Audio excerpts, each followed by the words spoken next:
பிஸ்மில்லாஹிர் ரஹ்மானிர் ரஹீம். ஹலீஃபாக்கள் பிரதிநிதிக்கு ஹலீஃபா என்று கூறப்படும். அதாவது நபி ஸல்லல்லாஹு அலைஹி வஸல்லம் அவர்களுக்கு பிறகு நபிகளார் கூறியபடி தீனுடைய காரியங்களை நிலைநாட்டவும் அதற்குண்டான ஏற்பாடுகளை செய்யவும் அன்னலாரின் பிரதிநிதியாக யார் நியமிக்கப்படுகிறாரோ அவருக்கு ஹலீஃபா என்று கூறப்படும்.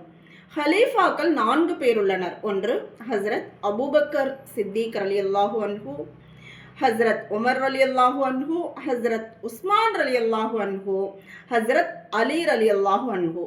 இந்நால்வருக்கும் ஹுலஃபாயே அர்பஆ என்றும் ஹுலஃபாயே ராஷிதீன் என்றும் கூறப்படும். ஹலீஃபாவின் பன்மை ஹுலஃபா ஆகும். ஒருவரை சொல்றதா இருந்தால் ஹலீஃபா அப்படின்னு சொல்லுவோம்.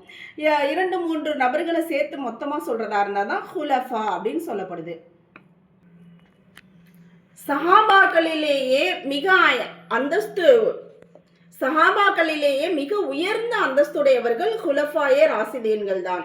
நபி ஸல்லல்லாஹு அலைஹி வஸல்லம் அவர்கள் இவ்வுலகிலிருந்து மறைந்த பிறகு தீனுடைய காரியங்களை அரங்கேற்றுவதற்காக இந்த 4 தான் நபி அவர்களின் பிரதிநிதிகளாக ஆக்கப்பட்டார்கள்.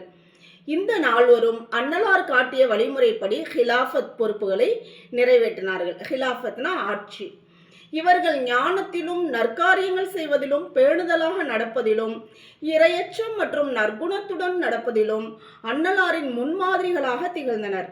இவர்கள் ஷரியத் சட்டங்களின் அடிப்படையில் நாட்டின் அனைத்து காரியங்களையும் நிறைவேற்றினார்கள். ரசூல்லா எப்படி வழிகாட்டினாங்களோ அதைப்படி மக்களை வழிநடத்தி கொண்டு சென்றாங்க.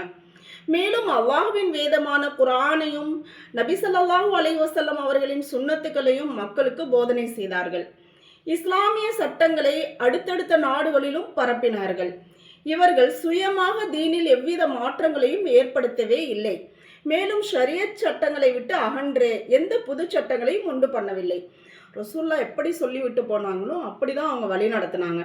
தன்னுடைய கற்பனைப்படியோ தன்னுடைய இஷ்டப்படியோ அவங்க எந்த ஒரு விஷயத்தையும் ஏற்படுத்தலை. இந்நான்கு ஹலீஃபாக்களிலும் மிக சிறப்பு வாய்ந்தவர்கள் ஹஸ்ரத் அபூபக்கர் சித்திக் ரலியல்லாஹு அன்ஹு அவர்கள். அன்னாருக்கு பிறகு ஹஸ்ரத் உமர் ரலியல்லாஹு அன்ஹு அவர்கள், அதன் பிறகு ஹஸ்ரத் உஸ்மான் ரலியல்லாஹு அன்ஹு அவர்கள், அதன் பிறகு ஹஸ்ரத் அலி ரலியல்லாஹு அன்ஹு அவர்கள். இவ்வாறே அவர்களுடைய ஹலீஃபா பதவிகளும் அமர்ந்திருந்தன. ஒருவருக்கு பின் ஒருவர், ஒருவருக்கு பின் ஒருவர்னு சொல்லிட்டு வரிசையாக என்ன செஞ்சாங்க, இந்த 4 பேர்களும் பொறுப்பெடுத்துக்கிட்டாங்க. 4 ஹலீஃபாக்களின் அமல்களும் ஷரியத்தின் ஆதாரங்களே ஆகும். மேலும் கியாமத் நாள் வரை வரவிருக்கின்ற அனைத்து முஸ்லிம்களின் மீதும் அவற்றை பின்பற்றுவது அவசியமாகும். ஹலீஃபாக்களில் யாரை பற்றியும் தவறாக பேசுவது கூடாது. மேலும் யார் அவர்களை சாடி பேசுவாரோ அல்லது அவமரியாதை செய்வாரோ அவர் பெரும் பாவியாவார். அல்லாஹ் பாதுகாக்கணும். அவங்கெல்லாம் வாழ்ந்த நல்லடியார்கள். நபி ஸல்லல்லாஹு அலைஹி வஸல்லம் சொல்லிட்டாங்க, அஸ்ஹாபி கன்னுஜூமி இக்ததைத்தும் இஹ்ததைத்தும். என்னுடைய சஹாபாக்கள், என்னுடைய தோழர்கள், அவங்கள யாரை பின்பற்றினாலும் நேர்வழி அடைஞ்சிருவீங்க அப்படின்னு சொல்லிட்டு. அப்போ நம்ம அவங்கள பற்றி தவறாக பேசுறதுக்கு நமக்கு எந்த தகுதியும் இல்லை. அல்லாஹ் பாதுகாப்பானாக.